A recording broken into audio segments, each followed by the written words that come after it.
Hey, Alberto, we discussed the first part of the discussion of Alessandro was about Nietzsche imaginary of the origin and so on. If you want to add some words before starting with your presentation. I just would like to say a little thing about the question of origin, because I think the major Nietzsche radically questions the notion of origin as a metaphysical issue. Maybe he thinks about will to power as the origin concern all living beings as self-improvement. But the young Nietzsche, he literally speaks about the original one in The Birth of Tragedy in a Schopenhauerian way. So the original one is pain and is the will in a Schopenhauerian way. So the young Nietzsche, the still metaphysical Nietzsche linked to Schopenhauer lesson, speaks about this original one as Ursprung, but then it really questions the notion of origin. That's just what I want to say. So about the image of water-related image in Nietzsche symbolism, only the overflow, or there are also other? Well, for example, Nietzsche used the image of the sea and the image of the river very often in Thus Spoke Zarathustra. For example, the Übermensch, the overman, is linked to the image of the sea that can take the dirty water of the rivers without being polluted in a certain way by this water, you know. So the overman can face pain and the dirty of humanity without being polluted, without being in a certain way, I don't know how to say, but it remains clean, you know, even though the dirty water of the rivers came in him. I don't know if you understand what I mean. Yes, I think it was clear. Yeah, so the Übermensch as an image of a great sea that can embrace the pain without being polluted. As a thinker, Nietzsche is more interested in historical genealogy. When he talks about the origin of things, he goes back to the historical genealogy in his later writing. I mean, well, the will to power, I suppose. But, Thank you. So, Alberto, if you want to start your presentation after this first part of introduction, please. Thank you. Thank you very much. First and foremost, I would like to thank Professor Fongaro for inviting me to this important and interesting conference. We have been reflecting together on the relationship between Nietzsche and mysticism for quite some time now. So I'm particularly pleased to participate. And the title of my speech is Some Footnotes on Nishitani Cage's essay, Nietzsche's Zarathustra and Meister Eckart, starting from Giorgio Colli. So I will mix the interpretation of Nishitani with the one of the Italian great interpreter of Nietzsche, Giorgio Colli. In the wide array of studies aimed at clarifying Nietzsche's relationship with mysticism, particularly with the thoughts of Meister Eckhart, the essays by Nishitani Keiji and Giorgio Colli stand out, I think. Both Colli and Nishitani indeed emphasize the importance for Nietzsche of the ecstatic experience.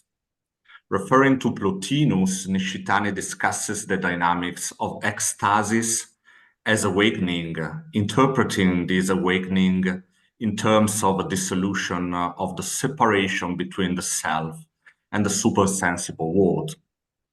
The self, so to speak, dissolves into the idea, and any dualism between self and nature, sensible and supersensible, collapses. Nietzsche indeed denies any distinction between the sensible and supersensible worlds, yet he defines the figure of Zarathustra as an awakened one. Erwachter is Zarathustra, we read in Thus Spoke Zarathustra. This awakening corresponds to a transfiguration, to a return to childhood.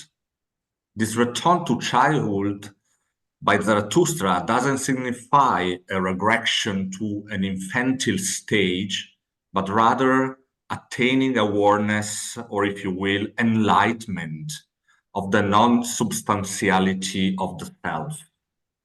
Zarathustra returns to childhood because he is unbound by a stable and substantial ego, thus not tethered to a fixed consciousness. He can play and dance innocently, embracing the becoming. From this perspective, Zarathustra possesses an ecstatic soul, in the sense that he doesn't live in a relationship of opposition with the world, but rather in a relationship of love, acceptance, and surrender towards the world. In the first part of his essay on Zarathustra and Eckhart, Nishitani focuses on the figure of the saint, as we have already heard in the discussion. This is the first figure that Zarathustra encounters on his descent towards the town and humanity.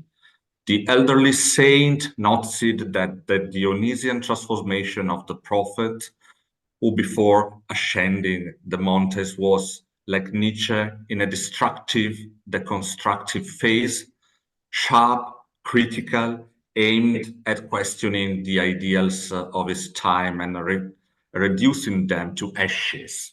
Indeed, Nishitani rightly emphasized this image of ashes. The saint says, many years ago, I quote, he passed by here. Back then, you carried your ashes to the mountain. Yet during the 10 years of on the mountain top where he enjoyed his spirit and his solitude, Zarathustra was reborn. His ashes transfigured. The transfiguration of Zarathustra's ashes corresponds to the transition from the critical, skeptical, oppositional, and destructive phase in which Zarathustra, like a lion, roars his sacred no, his Heiliges Nein, to the metaphysical tradition that preceded him, to the creative phase of the child. In this phase, Nietzsche's polemical dualistic relationship with the world diminishes. He no longer philosophizes with the hammer, but blesses the world. On one hand, the figure of the saint has reconnected with nature, but on the other hand, he lives a dual separation from humanity and from God. The elder saint does not believe in humanity and seeks perfection in God. However, as Nishitani observes, God remains, I quote, quite foreign to the saint, yet he still remains true with divine life, and to the extent that he sees God and his object, divine life has not yet truly made itself present to him as life. So we could say that the saint, unlike Zarathustra, remains trapped in a dualistic relationship with both God and humanity. This dualism is evidently overcome by Eckart when he affirms, and I quote, I must become God, and God must become me. The eye by which I see God is the same eye by which God sees me. My eye and God's eye are one glance. End of the quote. The figure of the saint, moreover, appears to Zarathustra as linked to the denial of life, to the noluntas spoken of by Schopenhauer. This element may not be explicitly highlighted by Nishitani, but it is indeed significant for me. From this perspective, the saint represents what Schopenhauer calls the better consciousness, namely the practice of asceticism, separation from the world, and denial of the world. The saint, in this sense, is the opposite of the mystic, because it does not dissolve into the world, but seeks to transcend it. If mysticism is a divinization of life and a blessing of the world, to the extent that Eckart states, and I quote, "I must become God and God must become me," the asceticism of the saint represents a negation of the world and of the will to live.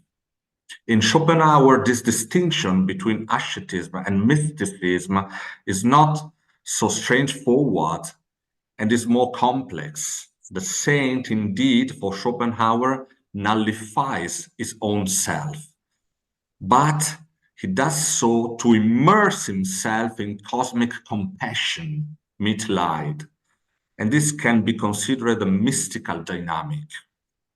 Schopenhauer asserts that the saint must regard as his own the endless suffering of all that lives, and thus make the pain of the whole world his own pain.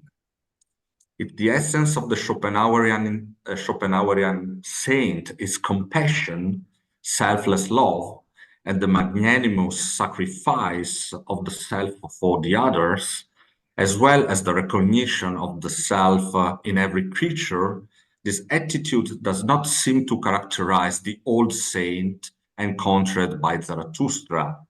Indeed, the godness of Zarathustra's saint does not qualify as breaking down every barrier between self and other in empathy, since to Zarathustra's assertion, "I love humans," the saint responds, "I love God. Humans, I do not love them. Man is too imperfect to me. Love for humans would kill me." The saint encountered by Zarathustra does not embrace the Brahmanic formula Tattvamasi, "you are that." He renounces humanity, seeking to escape his imperfection and separate himself from it in the sign of a solitary aristocratism, a jealous defense of his pathos der Distanz. The saint is disappointed and resentful towards humanity because they do not reciprocate his love and do not deserve it. Furthermore, the saint's songs are nothing but mantras based on self-satisfaction, full of themselves. While Nishitani focuses on Thus Spoke Zarathustra, Giorgio Colli considers the questions of mysticism in Nietzsche already in The Birth of Tragedy. Even in The Birth of Tragedy, indeed, Nietzsche presents us with an ecstatic experience in which the Dionysian initiate dissolves their own self and becomes one with nature. At the origin of tragedy, as is known according to Nietzsche, lies the Dionysian chorus. The participants of this chorus, singing, praying, and drinking narcotic beverages, identify themselves with the mythological figures of the satyrs. According to Nietzsche, this identification allows one to come into contact with the original one, with the metaphysical essence of life. Human beings loses its own self, its subjectivity. Human being no longer perceives himself as separate from nature. He neither dominates or manipulates it, but becomes a part of nature. Becoming a satyr, however, means also become one with the divine Dionysian element present in nature, and thus, as Nishitani would say, means that the man of the Dionysian chorus unifies himself with God, experiencing a life's deepest oneness. One could say that the mystical process at the origin of Greek tragedy shares, albeit in a polytheistic religion context, the dynamic that Eckart calls the birth of God in the soul, which implies becoming purely one with God. Nietzsche's reference to ancient polytheism as a positive element and a guarantee for life to maintain its fruitful plurality and dynamism represents, on the other hand, a probable point of divergence from Eckart's reflection. While traditional mystics like Plotinus and Eckart speak of a single unspeakable experience, of a fundamental ecstasy, or of extremely rare ecstatic elements, Zarathustra presents, according to Colli, a proliferation of mystical moments. For Nietzsche, the same insight of the eternal return has, moreover, the significance of a great affirmative mystical experience. And we can read in some famous pages of Ecce Homo, and I quote, "Does anyone at the end of the 19th century have a clear idea what poets in strong ages call interpretation and inspiration? If not, I will describe it. We are just an incarnation, mouthpiece, or medium of overpowering forces. You listen, you don't look for anything. You take, you don't ask who is there. A thought lies in a flesh with necessity, without hesitation as to its form. I never had any choice. A delight whose incredible tension sometimes triggers a burst of tears, sometimes automatically hurries your pace, and sometimes slows it down. A perfect state of being outside yourself. All of this is involuntary to the highest degree, but takes place as if a storm of feelings of freedom, of unrestricted activity, of power, of divinity. So when Nietzsche speaks of himself as a mouthpiece, a Mundstück, or a medium of overpowering forces, he seems to actually consider himself as an empty locus. In terms similar to Eckart, Nietzsche's soul, or more often Zarathustra's soul, is often emptied to welcome something that is not God, but the enigmatic essence of life. In this case as well, Eckart's expressions like ground of the soul or stillness are almost literally echoed by Nietzsche, although there is no philological evidence that Nietzsche actually read text by Eckart. The mystical tone of the eternal return is perfectly captured by Giorgio Colli, who, with words that could easily be attributed to Eckart or Silesius, observes, and I quote, "Regressing towards unrepresentability, one can only say that the immediate outside of time is intertwined in the texture of time, so that in what appears before and after, every first is a second, and every second is a first, and every moment is a beginning." When Nietzsche speaks of his intuition of the eternal return, he seems once again to understand his soul as an empty locus. I quote, "When I went through the woods to the lake of Silvaplana," writes Nietzsche, "I stopped near Surlei by a huge pyramidal boulder. That is where this thought came to me." The fundamental connection between eternal return and the immense moment, ungeheure Blick, lies precisely in the direction of a mystical experience.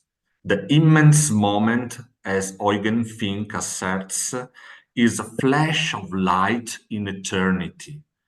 It is the affirmation of the convergence of past, present, and future in the Augenblick, in the blink of an eye. The immense moment in thus the indifferent juncture of change and of chance and necessity, being and becoming, midnight and noon.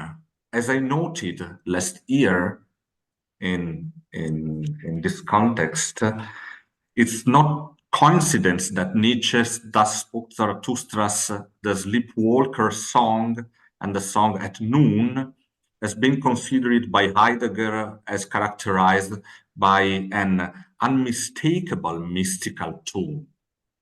Nietzsche's The Sleepwalker song is a sublime hymn to the paradisiacal depths of the world and to the eternity of all things. I quote, everything anew, everything eternal, everything unchanged, entwined, enamoured.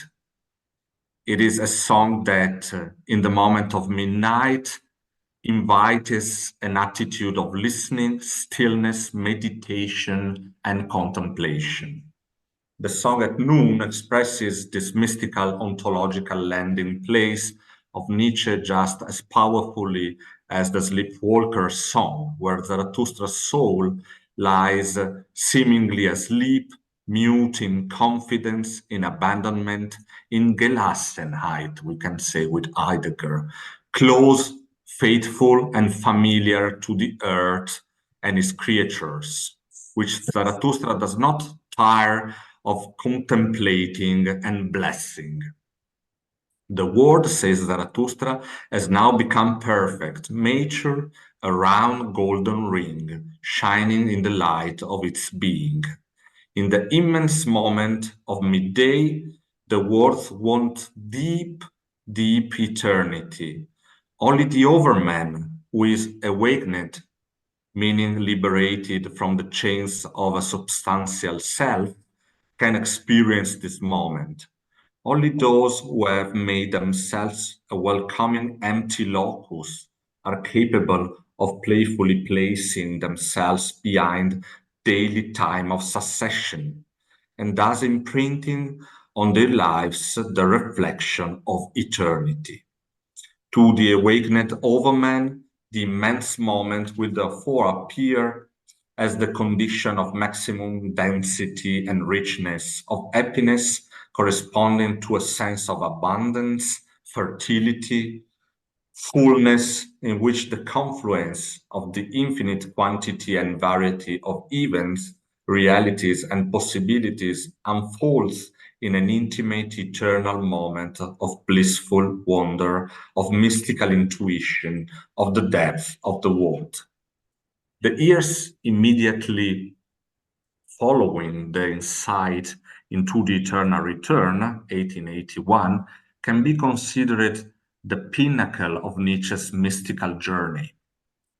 In a fragment contemporaneous with the composition of the third and fourth part of Zarathustra, Nietzsche defines the new sense of power as the mystical conviction and the clearest, most daring rationality as the path that leads to it.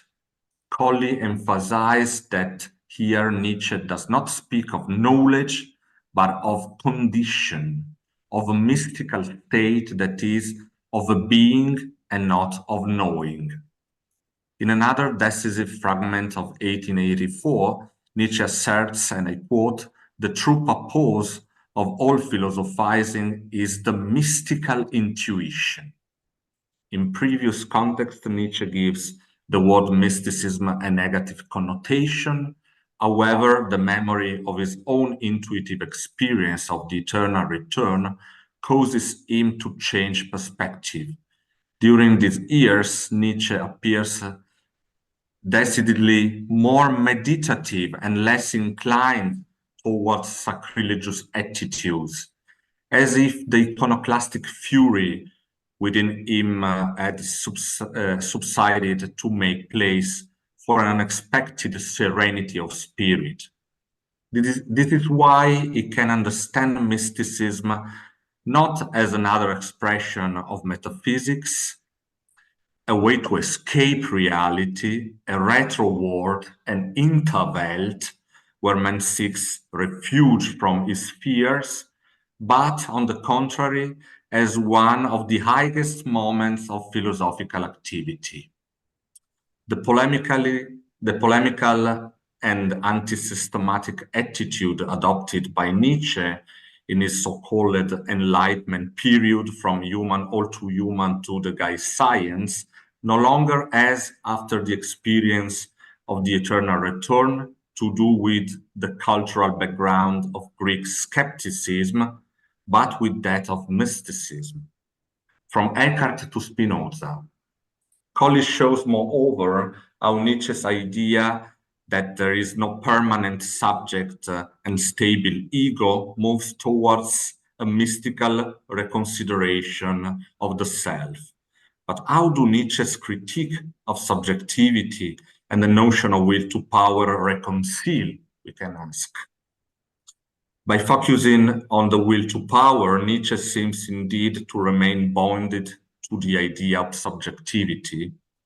The will to power would thus presuppose a subjectivized interpretation of existence personified in the figure of the Übermensch, who aggressively asserts his will in the formation of new evaluations. Nietzsche thus seems to embrace an active nihilism that would prepare for the Overman as a figure of maximal will to power. This is the thesis of Heidegger's Nietzsche, from whom Nietzsche would be the last Western metaphysician and the one who takes the metaphysics of subjectivity to its extreme consequences, precisely through the notion of the will to power. This interpretation of the will to power evidently poses a problematic element concerning the hypothesis of a mystical Nietzsche.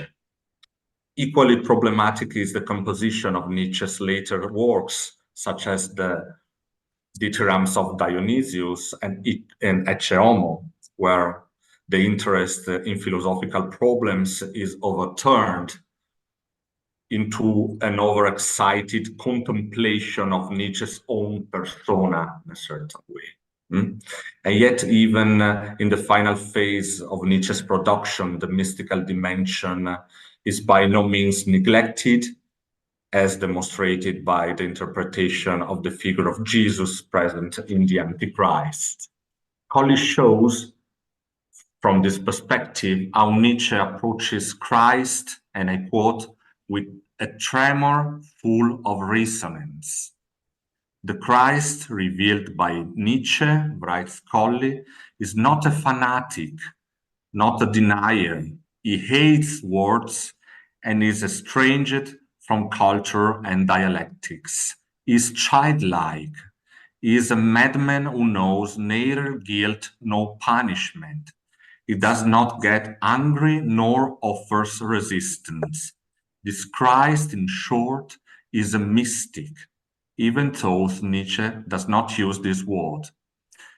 It's not documented that Nietzsche read Böhme, says Colli, yet there is a surprising affinity in their languages.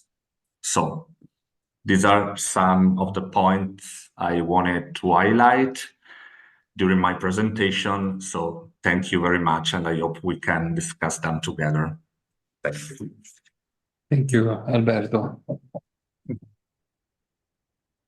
So please have at least 10 minutes that we can use for questions or discussions.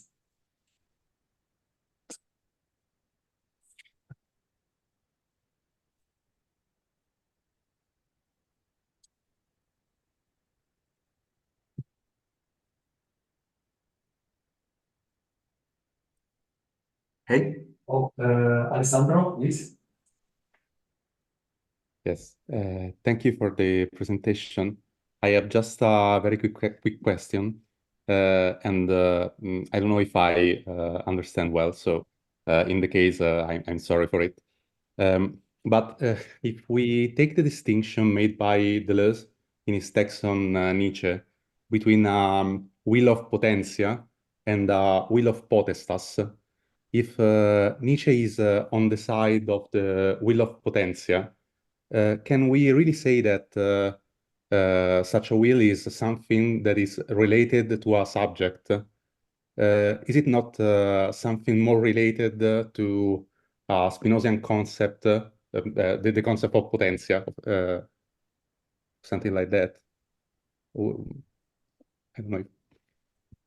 Thank you very much for this very hard question, because the Deleuze interpretation of Nietzsche is, as Heidegger's interpretation of Nietzsche, is not so faithful to Nietzsche's thought, but presents some elements, some very personal elements about, of course, Deleuze's philosophy and about Heidegger's philosophy. But I do agree with you when you say will of potentia is not about just an improvement of metaphysical subjectivity in a Cartesian way, we can say, but and is not related to a subject at all, in my opinion, because in Nietzsche, the subject dissolves.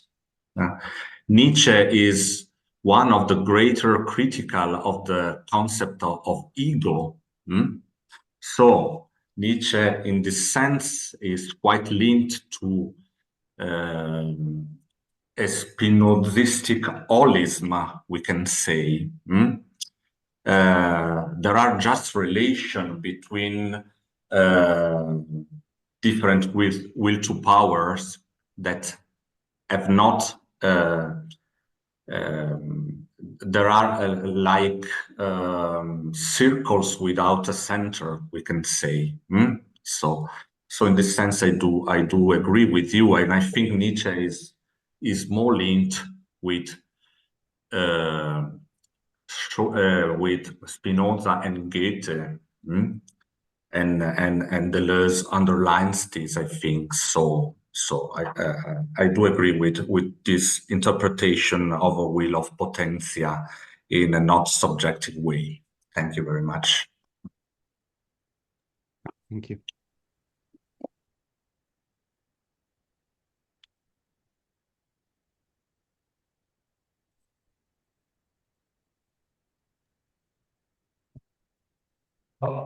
So please.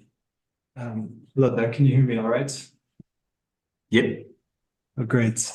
Yes, I wanted to ask about the use of the child as one of the images in this this thinking through the implications of mysticism.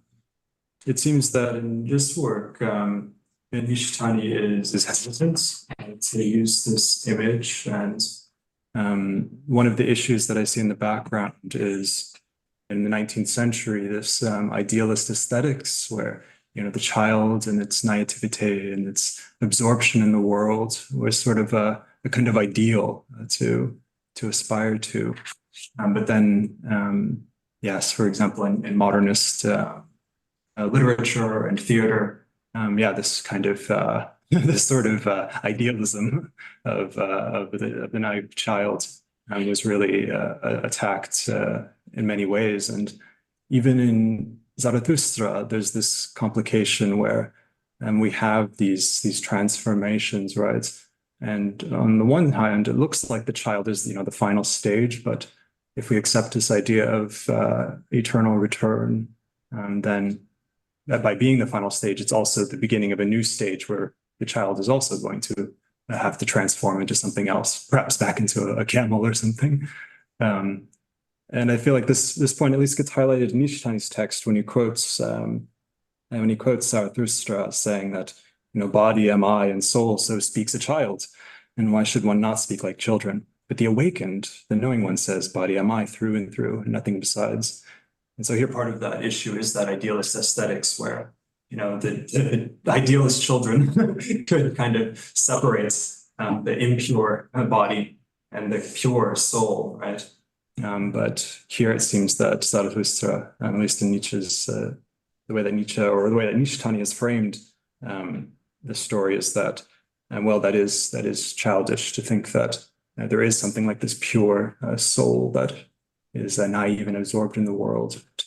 Rather, that impurity of the body is actually the main thing, and I see that that sort of modernist issue being played out there. So again, this issue of how we are situating the child vis-a-vis awakening and the awakened one. I'm curious how either you make sense of that in Nietzsche's context, and then Nishitani's use of that Nietzschean context for his own understanding. But isn't the child about the innocence of becoming, the Unschuld des Werdens? I mean, that's basically what the child represents, I think, right? And it's the Ja zum Leben, the yes to life, which the camel and the lion do not have. Camel and the lion are kind of necessary stages on the path to recovering the innocence of becoming. And maybe the eternal return, which I think is a very muddled idea, is also an effort to assert the innocence of becoming. That Nietzsche wanted a positive message as his final note. So, thank you very much for this consideration. I think, the image of the child has to do both with innocence, love, purity, innocence of becoming, of course, the question of the Ja sagen, so say yes to the destiny. And what I would like to underline is that the image of the child is not a naive image, has not to do with the real childhood, because Zarathustra has returned a child. So this process, the child comes at the end of a process. It's like, when the motto ars ist celare artem, so the idea of art that becomes nature only at the end of a long, difficult process. For example, Tseami speaks about the flower, and you reach the flower of the actor or the flower of the dance only at the end of a real difficult and long path. So you return, you become a child. And I think it's very, very interesting, this link between childhood and modernism in art, because in the context of the avant-garde, for example, the Dadaism, the dimension of the childhood, the dimension of the innocence, the dimension of irony and laugh is pivotal, is very important, I think. So I think Nietzsche really inspired the first generation of the modernist avant-gardes, as I tried to show in my book about Bauhaus. So thank you very much for these considerations.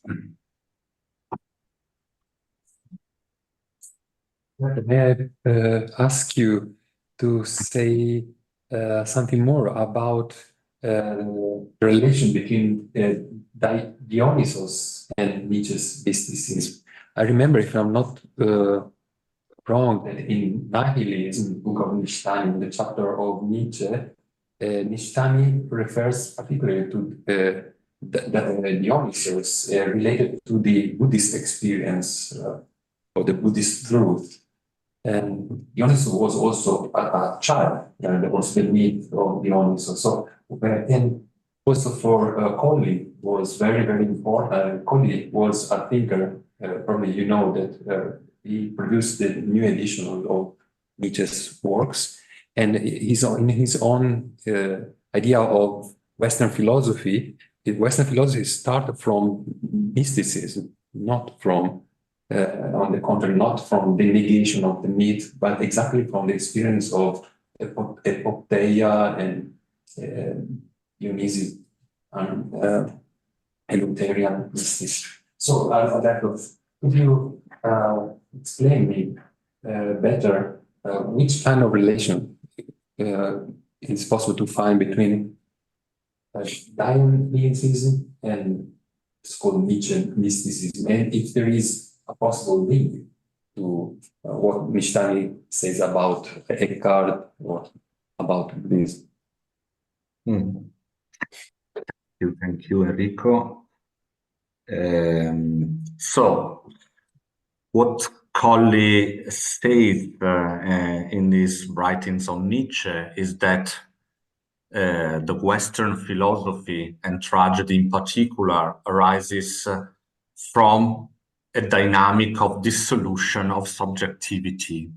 This is very important because the tragedy born from the chorus and the participants of the chorus, of the Dionysian chorus,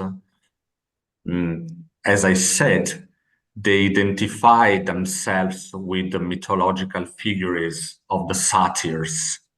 And according to Nietzsche, this identification allows the participants of the chorus to come in contact with the original one. This original one is the metaphysical essence of life for Nietzsche.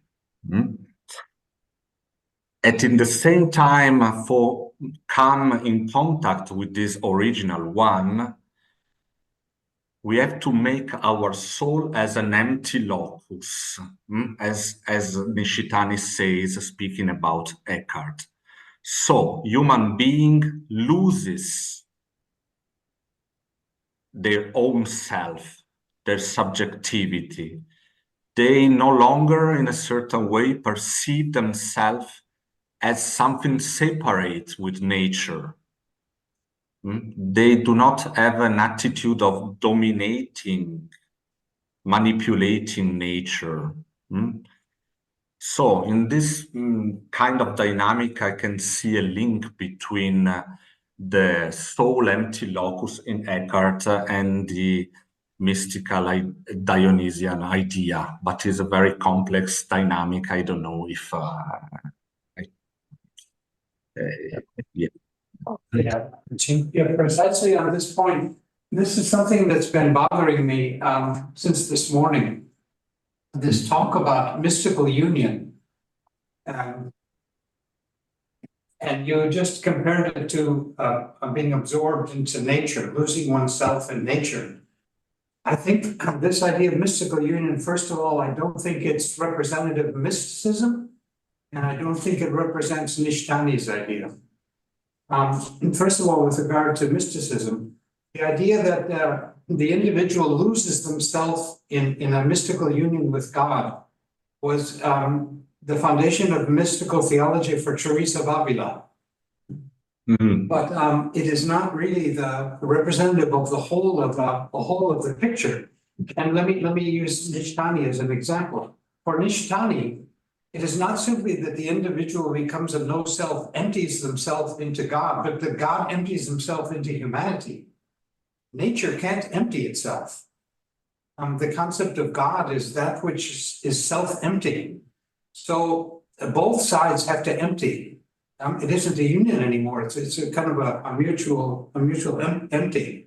Now Eckart, because of his Platonian background, I think is unclear on this point. I think we find both in Eckart.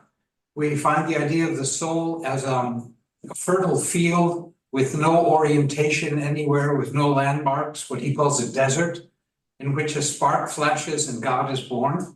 But at the same time, he talks about God's ground and my ground being the same, about losing that God becomes groundless and I become groundless, and we meet there in this no self.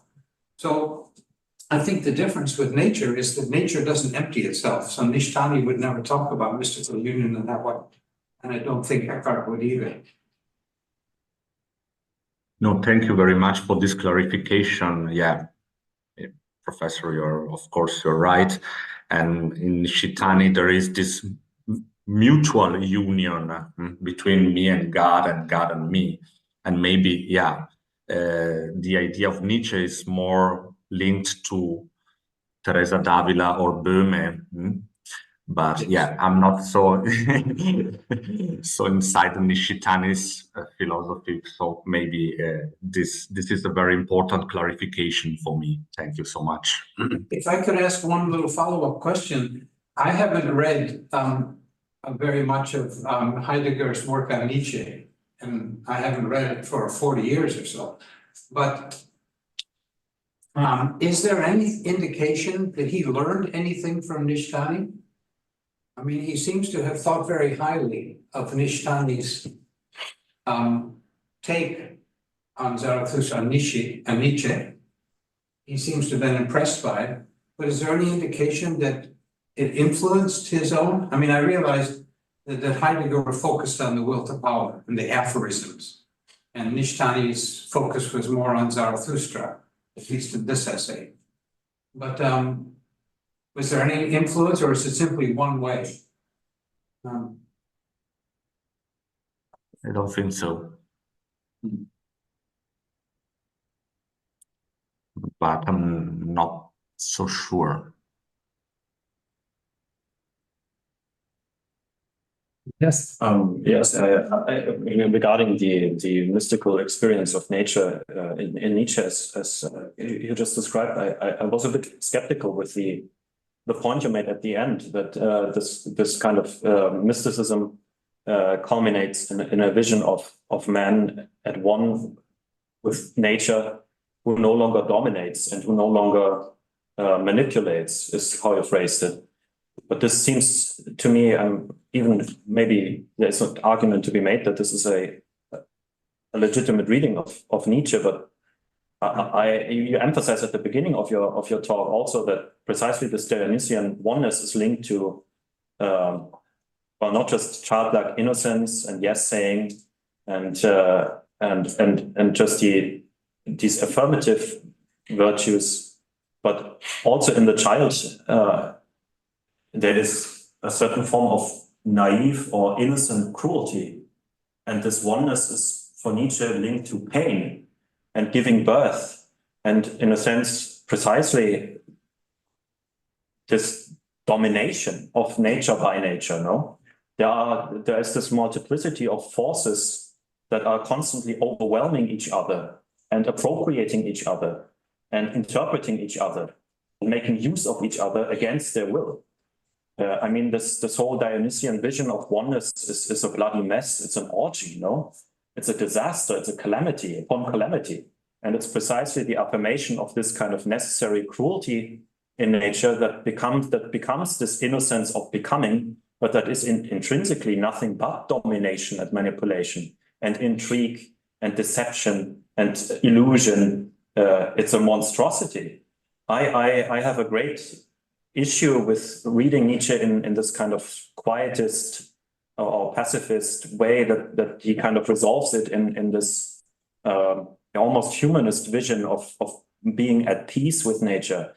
I think, and this is also maybe an issue I took with other readings that we heard this morning of Nishitani, whether this reading of mysticism resolves itself as a kind of Rousseauian return to a pre-civilized form of a good form or benign form of barbarism in this aboriginal indigenous sense of being at harmony and at peace with nature.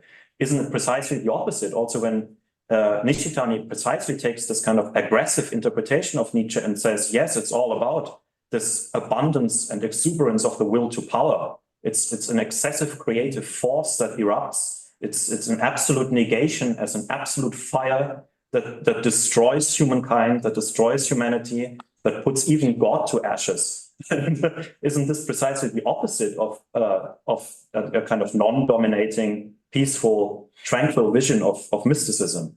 I don't know if this reading does justice to Nishitani's text, but also the Nietzschean reference that Nishitani makes in his text.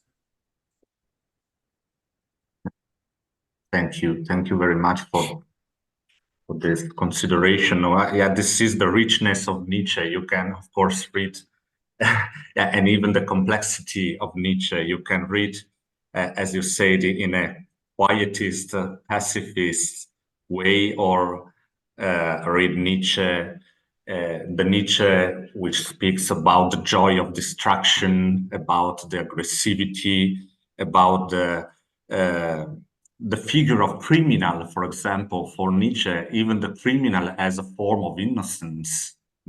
Even the criminal is a hoher Mensch, is a superior kind of man.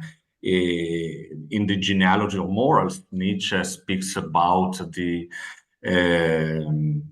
innocence of cruelty. The superior types, the aristocrats, the kaloi kai agathoi, they are cruel and innocent in the same time. So there is even this barbarian, aggressive interpretation of the Dionysian impulse, which is linked to calamity and disaster too. Yeah, that's true. That's true. So in Nietzsche, I think there is a tension between a quietist mysticism and a will to power understood in an aggressive way. The two things, they stay together in a certain way, like the Apollinian impulse and the Dionysian one, like in an arch, you know. So that's true. Thank you. So thank you very much, Alberto. Thank you.